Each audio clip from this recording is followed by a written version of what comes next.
melhor tarde do mundo para você, Minas Gerais. Pela sua companhia, muito obrigado. Pela sua audiência, mais obrigado ainda. Vou direto ao assunto, que no programa de hoje você vai ver que a chuva forte da noite de ontem arrastou carros e invadiu apartamentos em Contagem.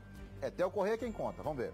Boa tarde, Stanley. Boa tarde, pessoal que assiste ao Alterosa Alerta. Voltando depois de uns dias de férias, feliz pelo descanso, mas triste com a cena que eu encontrei aqui em Contagem. Olha só, Stanley, todo esse estrago aqui, olha, vários carros danificados, alguns encostados uns aos outros ali e um pendurado no muro. Isso aconteceu em um condomínio aqui em Contagem e foi durante uma chuva forte que caiu de madrugada. Os moradores passaram por momentos de terror. Eu conto todos os detalhes daqui a pouquinho, já no Alterosa Alerta. Minha querida Etel Corrêa já está de volta das férias de quase 120 dias, né, querida Etel Corrêa? Saudade você, Etel. Você não tem noção da saudade que eu senti de você. Mas vamos lá. Você vai ver também o peladão. É isso mesmo, minerada. Imagina só. Você anda tranquilamente pela calçada e de repente um homem pelado aparece na sua frente. Isso aconteceu e daqui a pouco eu te mostro esse caso impressionante. O boêmio saiu com os documentos tudo pra fora. Deus o livre e guarde aconteceu um trem desse lá. Nós já andávamos corta no couro até o gato morto miar. Daqui a pouquinho também eu trago pra você a cobertura da prisão do ex-presidente Michel Temer. Ex-ministro Moreira Franco. Vou atualizar para você tudo isso aí em relação a esse assunto. Mais 2 presos na Operação Lava Jato. O ex-presidente Michel Temer foi preso agora há pouco pela Polícia Federal. Você vai ver as imagens aí que eu estou mostrando para vocês. O ex-presidente da República, Michel Temer, do MDB, foi preso na manhã desta quinta-feira pela Força Tarefa da Lava Jato no Rio de Janeiro. No fim da manhã, os agentes da Polícia Federal também prenderam Moreira Franco, que é ex-ministro de Minas e Energia e ex-governador do Rio de Janeiro. O ex-presidente Michel Temer, que foi vice da presidente Dilma Rousseff, responde a 10 inquéritos. 5 deles tramitavam no Supremo Tribunal Federal, pois foram abertos quando ele era presidente da República e foram encaminhados à primeira instância depois que ele deixou o cargo de presidente da República. Os mandados foram expedidos pelo juiz Marcelo Bretas, da 7ª Vara Federal Criminal do Estado do Rio de Janeiro.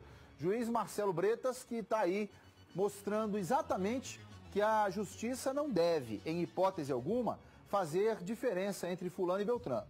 Eu queria só fazer com vocês um comentário rapidinho. Bora pegar aqui na minha cabeça aonde estão os grandes nomes da República Federativa do Brasil dos últimos 20 anos. Lamentavelmente, um presidente, Fernando Henrique Cardoso, que fez um trabalho muito bacana, está aí no ostracismo, sem nenhuma lembrança, sem nenhuma referência. Depois dele, Sua Excelência, o ex-presidente Luiz Inácio Lula da Silva, preso. Né? Então, 8 anos de Fernando Henrique Cardoso, sem nenhuma pujança agora, sem nenhum brilhantismo agora, opaco, apagado. Né? Você tem 8 anos de presidente Lula que está preso. Depois você tem mais 6 anos de presidente Dilma Rousseff, que foi caçada. Aí o seu sucessor agora preso. Qual é a expectativa? O que eu vou explicar para os meus filhos? Para o meu filho, para os nossos filhos? O que é que eu vou explicar para ele da República dos últimos 20 anos? Os grandes nomes que disputavam, inclusive, a presidência da República, hoje não passam de ninguém na fila do pão. Que república é essa? Que república federativa é essa? Que tem seus últimos 3, 4 presidentes da República enxovalhados, com seus nomes colocados aí em questionamento. Nós precisamos entender que os novos tempos estão agora à nossa disposição para que novas propostas sejam colocadas sobre a mesa. Novas figuras, novos nomes. Quero apontar aqui, não concordo com os termos utilizados por ele, mas Sua Excelência, o senador da República, Jorge Cajuru, que aí encampa a nova proposta de investigação sobre o judiciário, a Lava Toga, né? Você tem uma ideia, o governador do Rio é o 5º preso do Rio de Janeiro, só no Rio de Janeiro. né? Os nomes aqui do nosso estado de Minas Gerais, todos eles questionados agora diante da justiça. Aonde está? Falava do senador Jorge Cajuru, que colocou o ministro Gilmar Mendes como um vendedor de sentenças, abro aspas, vendedor de sentenças. Que república é essa que nós estamos vivendo? Então, se existe aí uma saída moral, decente e constitucional, pode ser até nessa Constituição meia boca que a gente tem, está na hora de começar a implementar. Tá bem? E eu vou ficar bem obediente aqui no meu canto para que nós possamos fazer essa transição com calma. Agora, república, democracia, as instituições estão funcionando. Mentira. Não estão, não. Não estão funcionando, não. Tá? Mas eu, durante o programa, vou atualizando vocês. Tá, Minas Gerais? Vem comigo. Eu estou tão nervoso com esse negócio da prisão do presidente Temer, porque se nós estávamos até há poucos dias atrás pedindo ex-presidente por preciosismo meu, mas se nós estávamos até poucos dias pedindo fora Lula, fora Temer, Lula livre, Lula fora, Lula dentro, Lula não sei o quê, é para começar a gritar, para começar a gritar Temer livre também? Ou não? Né? É para poder falar fica Temer preso ou Temer livre? O que vocês querem dizer agora? Que até poucos dias atrás a prisão do presidente Lula, ela era desnecessária. Pergunto se a prisão do Temer também é desnecessária. Agora está na hora de vocês julgarem dama e cada um comendo as suas pedras, né não? Está na hora de vocês verem se vocês querem que solta bandido ou prende bandido. Fica a critério de vocês. Lembra vocês aí, sobretudo, que até poucos dias atrás o Temer era o vampirão, que acabou, que deu a tombo na presidente Dilma, aquela coisa toda. Então lembre vocês aí, é para deixar o cara preso ou para soltar? Vê aí, depois vocês contam para mim, tá bem? 12h35 na capital dos mineiros. A chuva forte da noite de ontem arrastou carros e invadiu apartamentos em Contagem, aqui na metropolitana de BH. Moradores perderam móveis, eletrodomésticos e ruas ficaram inundadas. Vamos ver.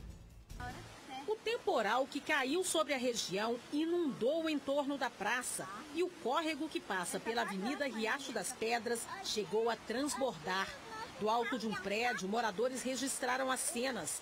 Carros tinham dificuldades de passar. Minha Nossa Senhora, choveu por 2 minutos. Pela manhã, a água já havia baixado, mas ficaram os estragos. A enxurrada forte levantou o asfalto. Foi por falta de bueiro, não temos rede de esgoto. Essa avenida mesmo, a primeira chuva que vem, levanta tudo. Não temos nesse bairro rede de esgoto, não temos. IPTU aqui é caríssimo, é em torno de R$6.000 que eu pago de IPTU. A gente só pode ver aqui na entrada um carro que foi arrastado pela correnteza que veio lá do fundo. Aqui atrás dá pra gente ver que tem um Uno que também estava na garagem e foi jogado aqui. Quando eu voltei, eu falei assim, aquela chuva enorme, forte, eu falei assim, não, o que está acontecendo? Quando eu olhei, os carros estavam boiando já estavam boiando e todo mundo gritando, o pessoal tentando tirar o pessoal lá de baixo do primeiro andar, muito, não, desesperador, viu? Peguei e corri lá dentro, peguei um martelo para ele pegar e tacar, que quebrou aqui, que aí que começou a baixar a água, que a água estava subindo dentro do apartamento. Ao lado do condomínio funcionam uma academia, um bar e uma quadra, que teve a cerca derrubada. Rafael contabiliza os prejuízos. Você pode ver que a chuva acabou, está irreconhecível o lugar. Não, por enquanto a gente está aguardando os laudos, né? A perícia já está vindo aí para fazer o laudo técnico, tudo. Então é aguardar para ver o que vai suceder referente a isso aí. E a destruição continua. Olha, esse táxi que estava aqui na garagem também foi totalmente danificado quando ele foi jogado contra o muro da quadra. Esse muro foi derrubado pela força da água que veio aí dessa empresa que fica aqui na rua ao lado. Lá na frente, uma árvore foi arrastada e todos os veículos que estavam aqui acabaram sendo danificados de alguma forma. Olha, a entrada do prédio está bloqueada por outro carro que ficou preso aqui. Vou ter que subir aqui para poder passar. Obrigado. Foi muita correria na hora. Foi, nós ficamos aqui esperando a água baixar, porque a porta fechou, a gente não tinha como sair e estava com energia. Aí os bombeiros foram chegando e abrindo a porta e pra gente, depois que parou a chuva. Dá pra gente ver claramente por essas marcas aqui, ó, a altura que a correnteza chegou aqui. E até agora não apareceu ninguém, nem para fazer um juramento, né? Não, pode deixar, eu juro que eu vou fazer alguma coisa. A Defesa Civil esteve no condomínio durante a madrugada e voltou nessa manhã. Segundo o coordenador, ainda não dá para dizer de quem é a responsabilidade pela queda do muro e consequente inundação do condomínio. Não dá para falar de erro na construção, dá para falar agora, no exato momento, de falha na drenagem. Ou seja, ela pode estar simplesmente obstruída, uma falta de limpeza, né, que a gente sempre fala, limpar os bueiros, limpar as calhas. Simplesmente essa falha, né, pode ter tido essa concentração de água que rompeu o muro e houve esse estrago. Então não dá para falar ainda de falha estrutural. Tá, então deixa eu ouvir de novo o especialista. Deixa eu ouvir de novo o especialista. A pessoa que está no local, esteve no local, está lá ainda, né, Manu? Está no local e falou com as reportagens das emissoras. Vamos ouvir, agora por último, o que falou o especialista. Tá no ponto aí? Se tiver, roda.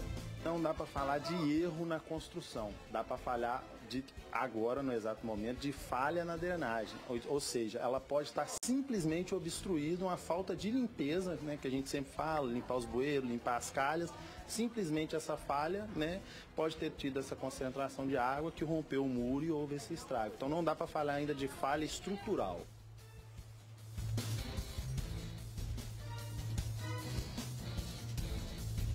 De quem que é a obrigação de limpar bueiro? De quem que é a obrigação de limpar bueiro? Quem disse foi o cara da Defesa Civil, que é funcionário da prefeitura. De quem é a obrigação de limpar bueiro? Quem disse que ele eventualmente pode estar sujo foi o funcionário da Defesa Civil. Então, eu peço encarecidamente à Prefeitura de Contagem que, por gentileza, faça a manutenção dos bueiros. Porque senão, vocês vão ouvir dos seus moradores aí, é factual o assunto, é agora, vão ouvir dos seus moradores aí que eles pagam um IPTU muito caro para não ter o serviço como contrapartida. Então, cabe à Prefeitura emitir aí informações e fazer a constatação, porque vai ter que indenizar esse povo todo aí, ó. Se ficar aprovado que a chuva que caiu não escoou por falta de limpeza dos bueiros, na minha opinião, a responsabilidade é da Prefeitura. Na minha opinião.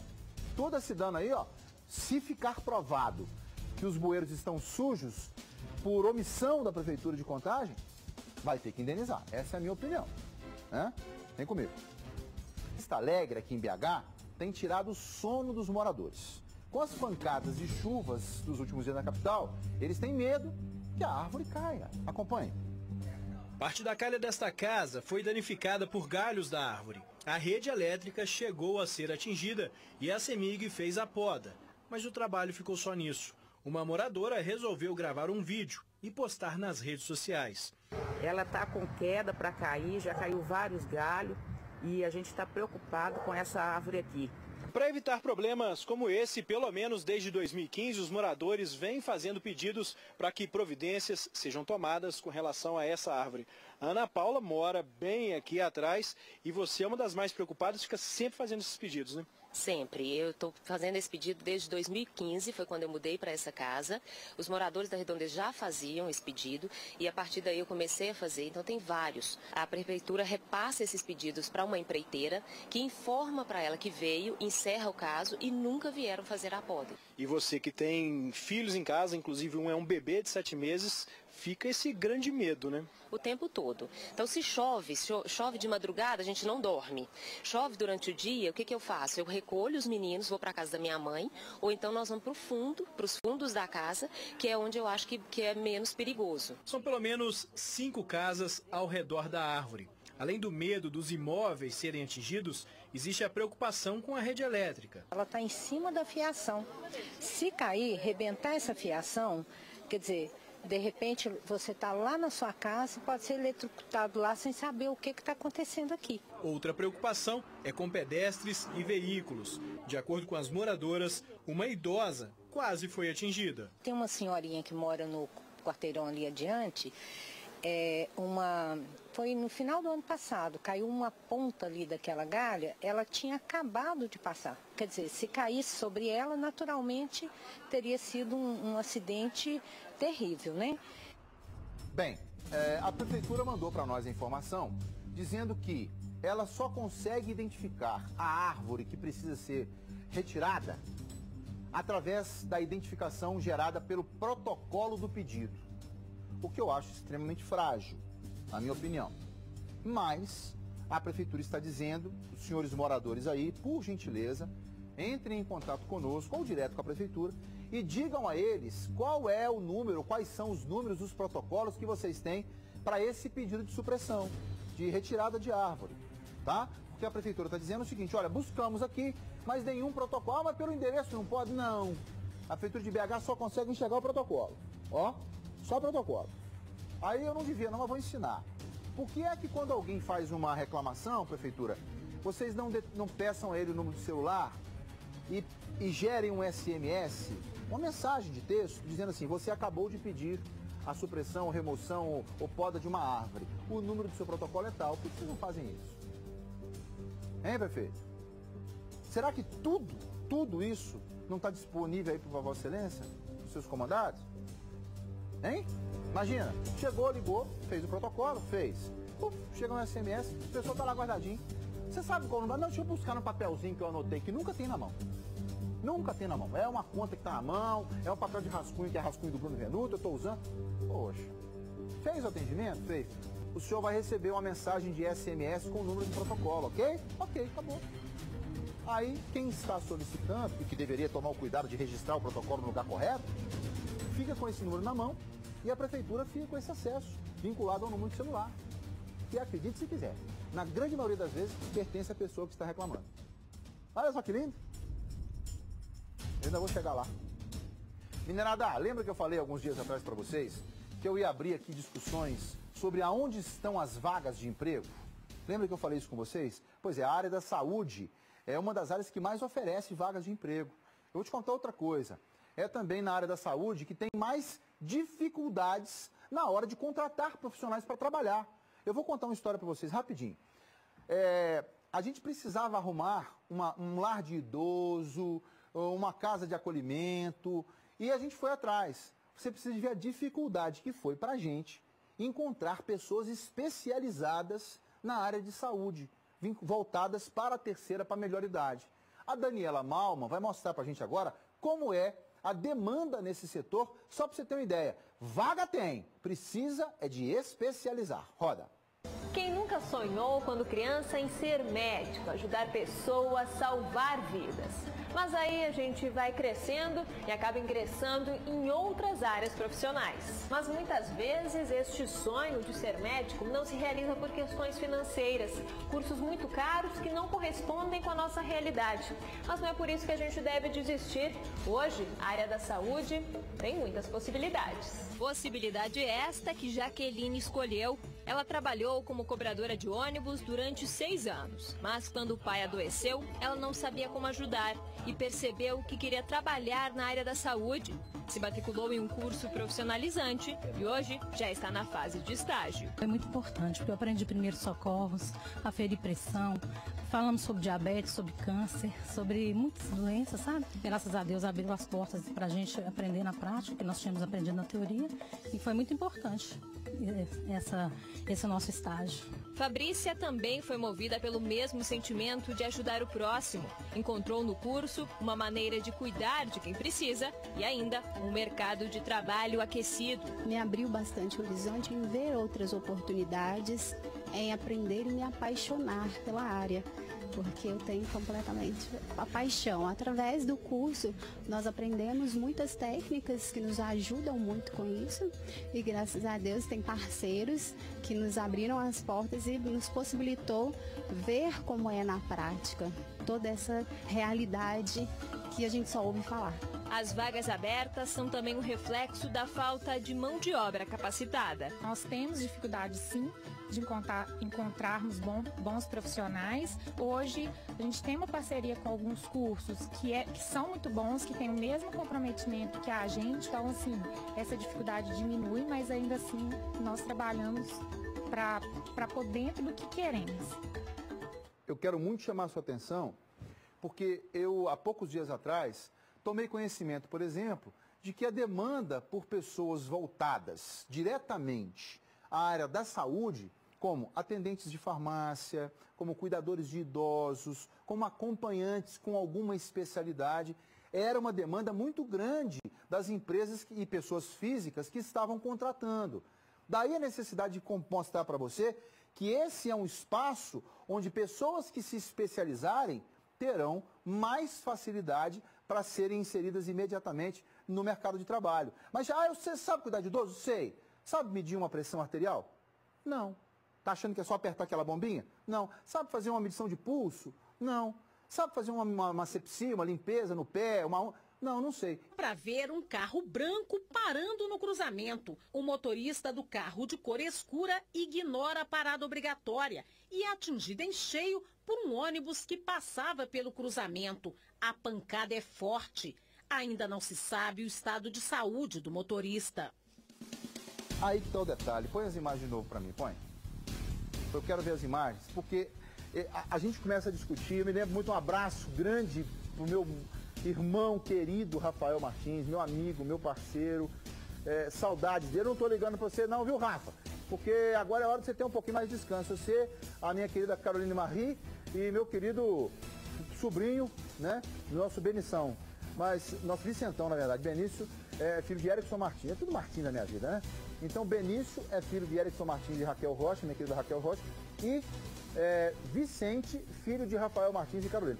Eu estou falando com vocês pelo seguinte: de quem é a preferência? De quem é a preferência?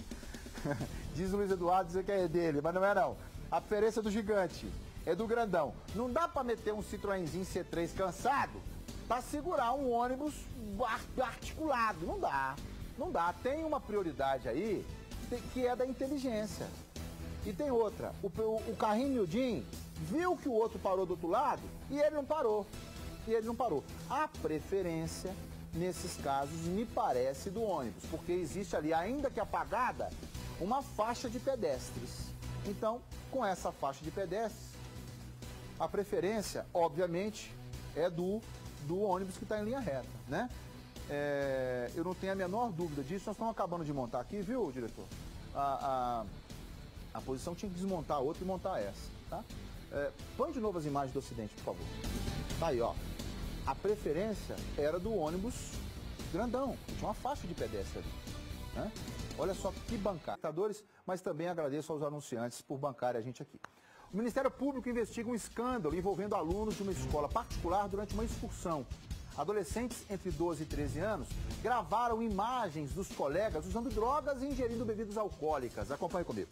Alunos do ensino fundamental foram suspensos depois que vídeos e áudios viralizaram nas redes sociais. Ele tá mal, olha a cara dele. O material foi gravado durante um piquenique na última quinta-feira em uma atividade externa do colégio.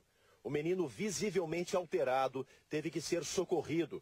Levaram para o piquenique vodka, Viagra, êxtase. Queriam levar crack, não conseguiram. O guri entrou em coma, teve que ser levado para o hospital. O caso chegou até o Ministério Público da cidade de Lajeado, no Vale do Taquari.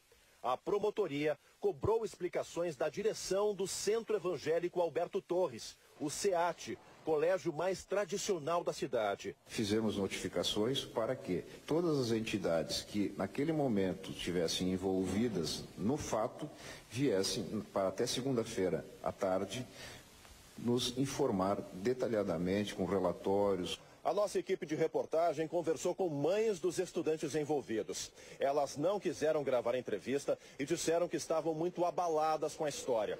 O caso também foi registrado na Polícia Civil, que pretende apurar as responsabilidades. O ponto de partida da investigação é descobrir a origem das drogas que teriam sido consumidas pelos adolescentes. A direção da escola também não quis gravar entrevista. Em uma carta aos pais, o colégio disse que não é conivente com o comportamento apresentado pelos alunos e que vai investir para coibir esse tipo de ação. A nossa questão é saber a droga para saber também qual tipo de unidade de facção ou não que está movimentando o ingresso de drogas dentro dos educandários. E aí, qual a figura dos pais em relação a isso? Qual é o papel deles? O que deve um pai fazer quando vê o filho assim, ou dentro de casa ele não dá sinal nenhum de que é um consumidor, quanto mais de droga, de álcool, do que for? O que deve um pai fazer?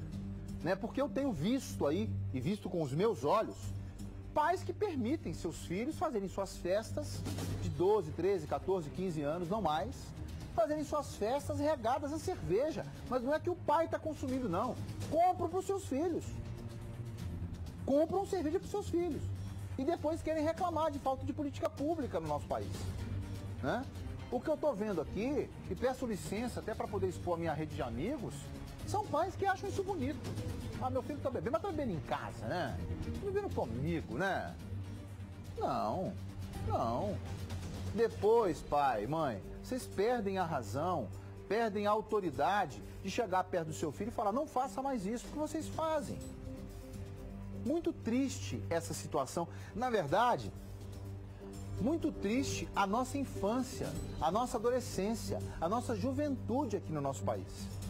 Está de mal a péssimo. Está de mal a péssimo. Ou os nossos jovens estão morrendo, ou os nossos jovens estão matando. Porque está preso o jovem de 18 anos suspeito de deixar mensagens ameaçadoras no banheiro de uma escola em Pará de Minas. Pará de Minas, aqui do lado. Denise Guerra, competente Denise Guerra, conta pra gente.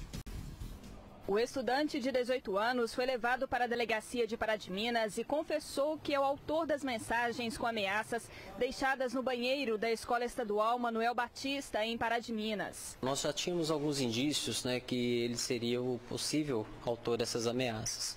E, inclusive, na data de ontem, durante uma conversa com a diretora da escola, foi solicitado que ele entregasse um dos cadernos que ele utilizava. Ele entregou o caderno e foram comparadas as folhas com as que foram apreendidas das ameaças recebidas na escola. Posteriormente, nós checamos mais detalhadamente esse caderno e na capa do caderno havia a sombra do bilhete, do último bilhete que ele tinha escrito. Ou seja, quando ele escreveu o bilhete sobre a capa do caderno, essa imagem ficou impressa, de alguma forma, ficou marcada na capa do caderno. Então a gente chegou à conclusão que realmente aquele bilhete partiu daquele caderno que era de propriedade dele. Isso, inclusive, vai ser comprovado pericialmente. Nos papéis, o mapa da escola e a frase "Vou matar todos", ao lado de símbolos nazistas e desenhos de armas. A mensagem foi encontrada na segunda-feira e provocou uma onda de medo. O jovem, que está no 3º ano do ensino médio, contou para a polícia que agiu sozinho. Ele afirma que foi motivado pela divulgação do ataque que aconteceu na escola de Suzano. Afirmou que atualmente não sofre bullying, mas que em 2015 ele veio a sofrer bullying, ameaças na escola e acabou desencadeando tudo isso. A direção da escola informou que todos ficaram surpresos ao descobrir quem é o aluno autor das cartas de ameaça. Segundo a diretora, o jovem estuda aqui desde 2015, é considerado bom aluno, respeita os professores e tem um ótimo relacionamento com os colegas de classe. A mãe do jovem disse à polícia que ele faz acompanhamento psiquiátrico. Ele é diagnosticado com esquizofrenia, inclusive faz acompanhamento médico e acompanhamento psicológico já há algum tempo e faz uso de medicamentos controlados. Segundo a polícia, o estudante vai responder por ameaça. Foi solicitado um mandado de busca e apreensão para a residência dele, para ser cumprido na data de hoje. Nós cumprimos esse mandado de busca na residência dele, não localizamos nenhuma arma de fogo, nenhum outro tipo de arma que pudesse ligar à prática de algum crime violento. E agora que definido, ele vai responder pelo crime de ameaça. O crime de ameaça é um crime que precisa ser estudado, porque ele só não foi concluído por circunstâncias alheias à vontade do autor. por isso que ele ameaça.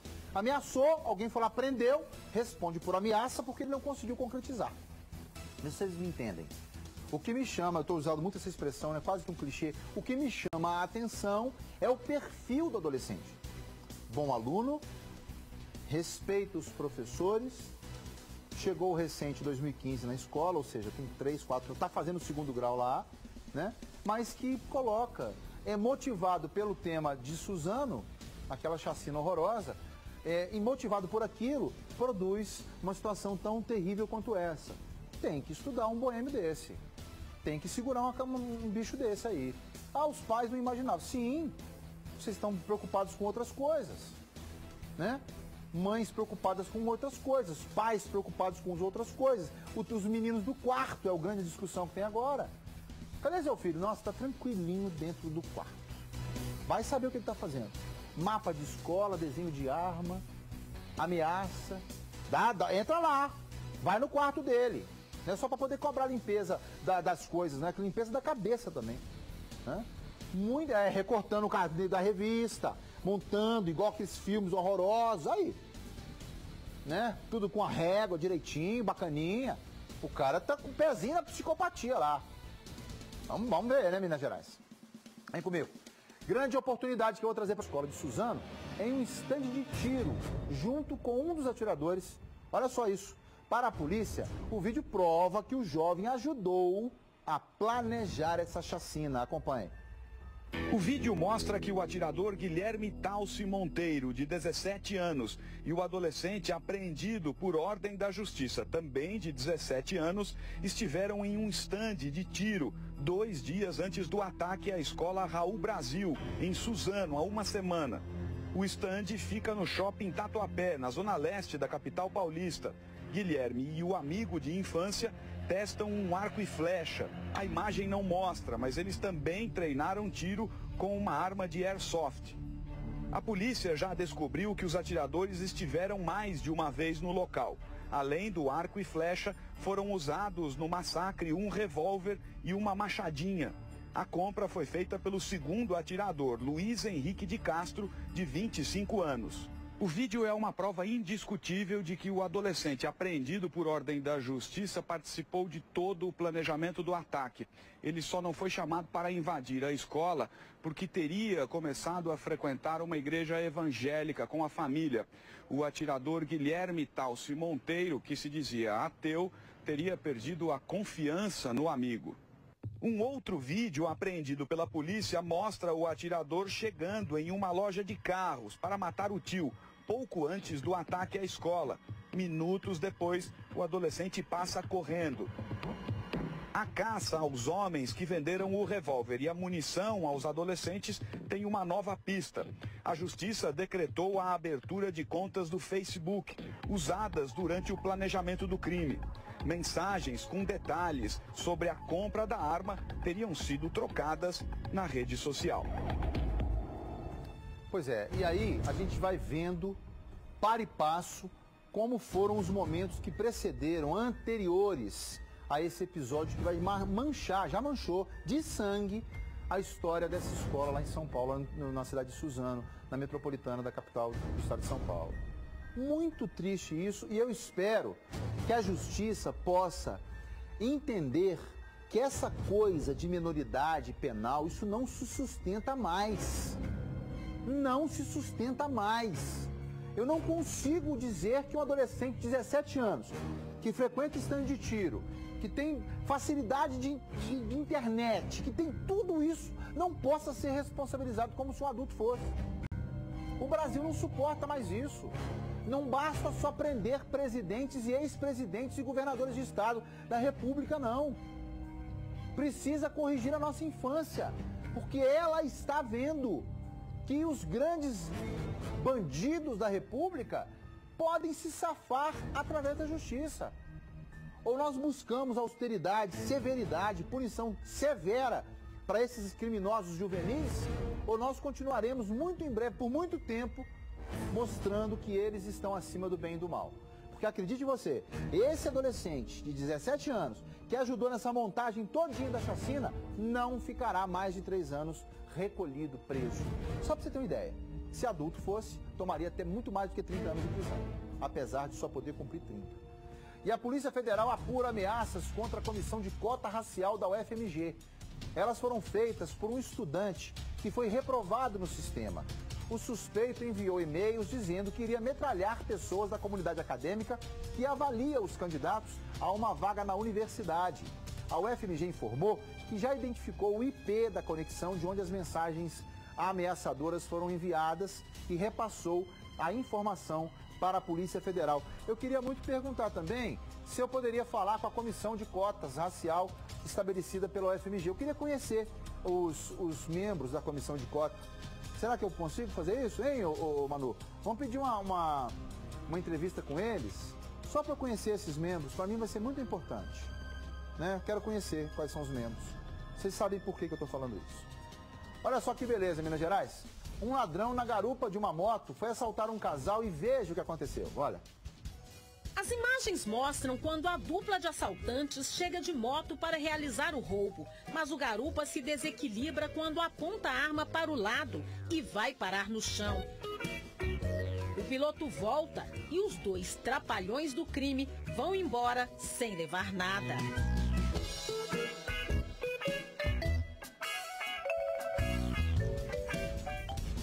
Tem graça nenhuma nisso, né? Mas tem. Vamos de novo aí, só uma vez. Não tem graça nenhuma, mas tem. Não, vou nem comentar, vem comigo.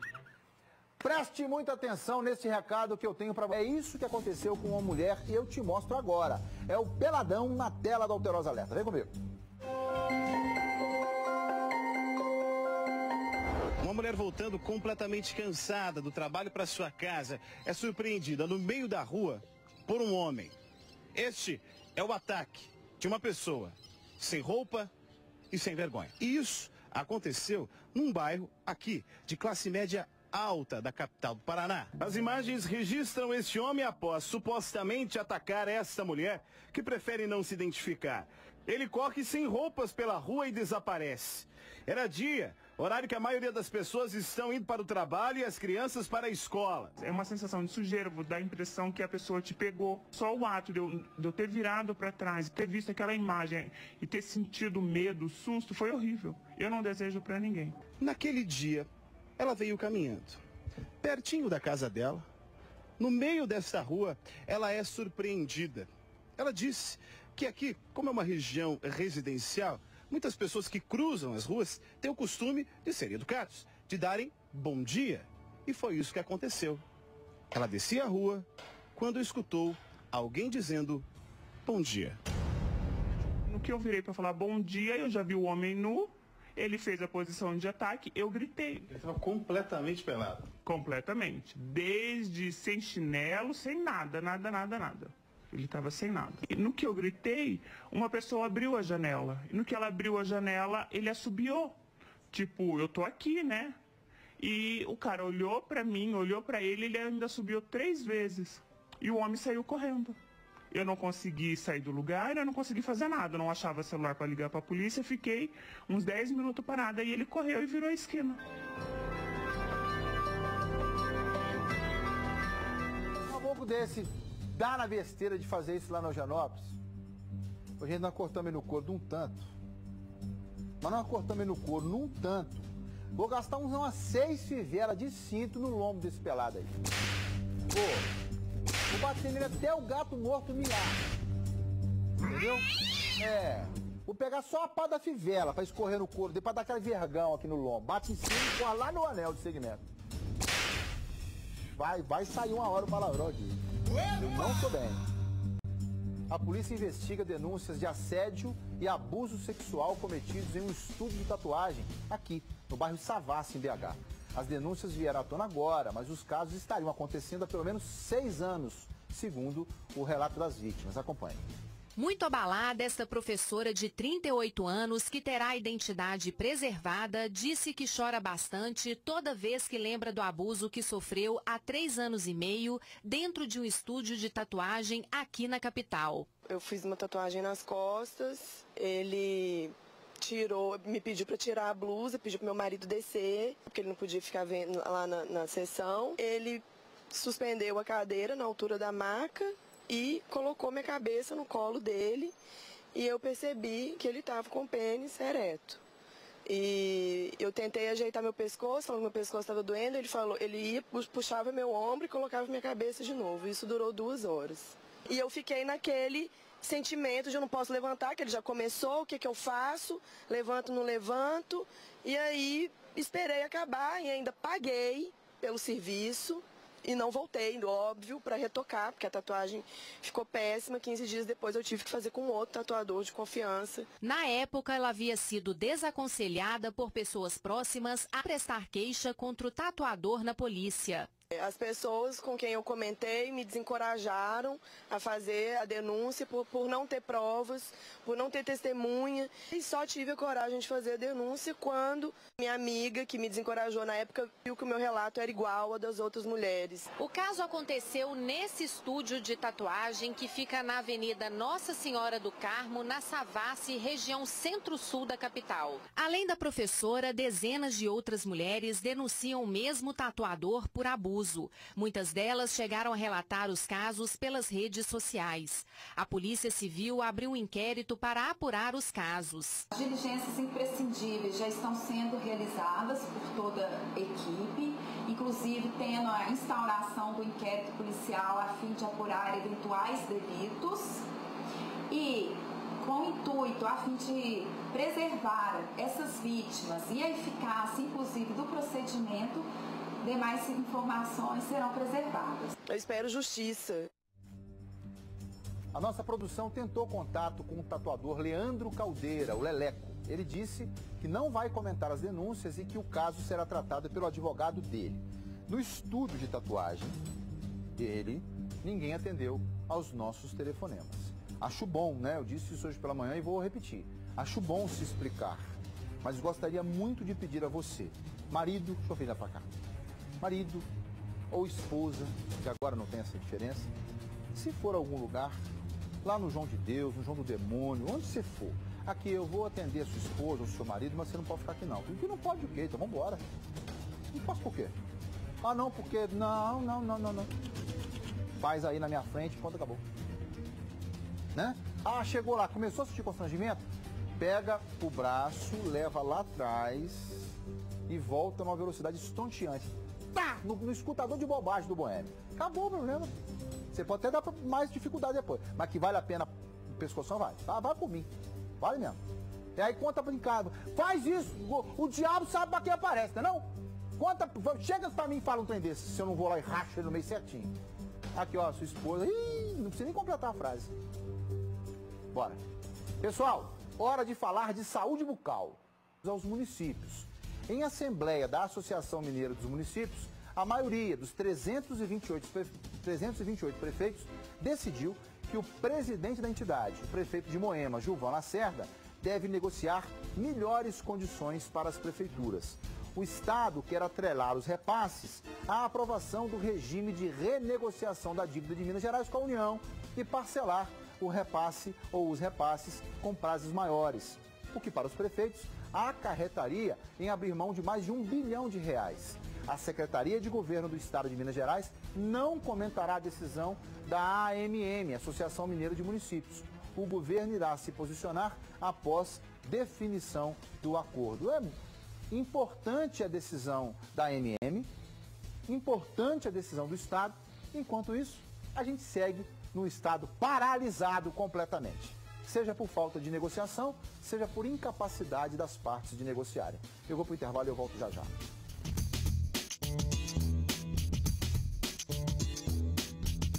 Os bombeiros a encontrarem um corpo em meio à lama da barragem. Vejam só.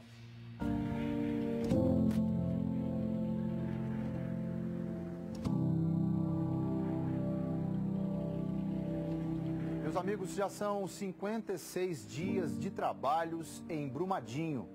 Esta que é a mais longa operação de buscas do nosso estado, tá? Ultrapassando a de Mariana, que durou 55 dias. Somente nesta semana já foram encontrados 7 corpos.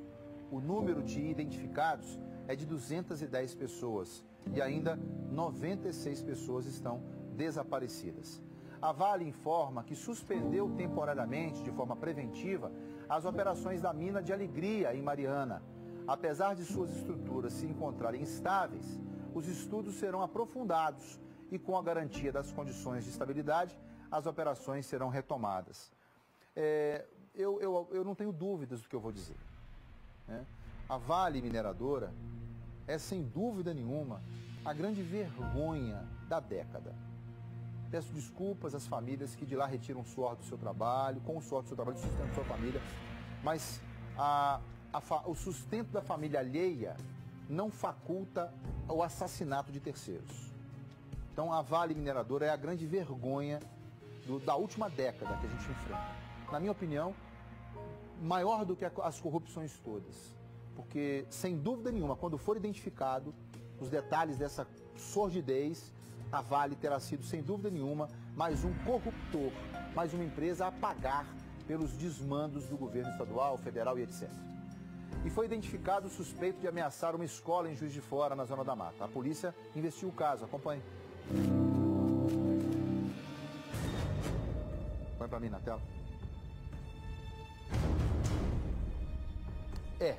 Não entrou não. Vamos colocar agora aqui o seguinte. Lá em Juiz de Fora, eu até conversei com um deputado estadual hoje, que quando falava comigo, que fez uma requisição ao governo do estado, à Secretaria de Estado de Defesa, enfim, eu não sei que nome que estão dando para a secretaria mais. Cada hora os caras mudam para um nome diferente, só para a gente não lembrar. Mas é o que cuida da gente, da segurança da gente. Dizendo que não pode abrir mão da segurança. Acompanhe agora comigo. Em nota divulgada pelos dois colégios, é comunicado que o suspeito de fazer a postagem com ameaças foi identificado. O texto informa que as autoridades de segurança não constataram a possibilidade real da ameaça. A nota também afirma que o suposto autor não é estudante das instituições. Os colégios ressaltam que atuam em conjunto e pedem zelo e cuidado para evitar precipitações.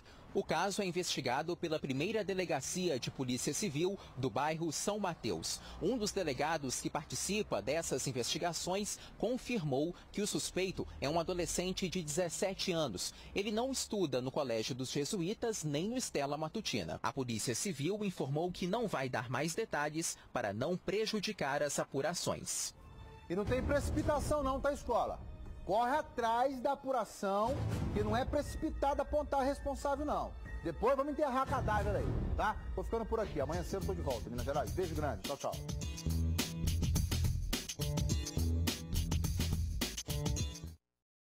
Hoje, 15 para as 9.